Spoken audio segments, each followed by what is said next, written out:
If you have not downloaded or printed off the 300 appendices of analyses that the Darzi report has, I would encourage you to do so because they are extraordinary.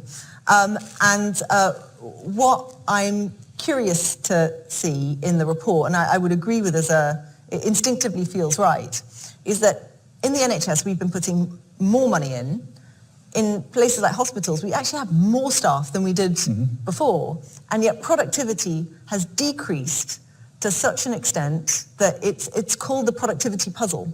And it's been going on for some time in the NHS, and he puts it down to a couple of things. One is partly this digitization.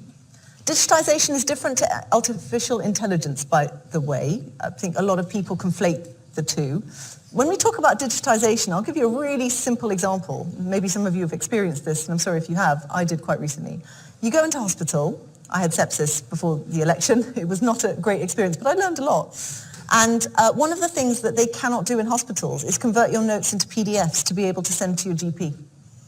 I asked my my medical colleagues who I speak to about these things, what is the single most innovative thing that the NHS could do for you? And they said, the ability to send a PDF. That is digitization. It's very basic. There are computers running Windows 98 live in the NHS right now. That is the level. So actually just modernizing in a digital way the NHS, that's important. And then there's the separate thing, a very, very interesting area, which is the use of artificial intelligence, particularly in diagnostics.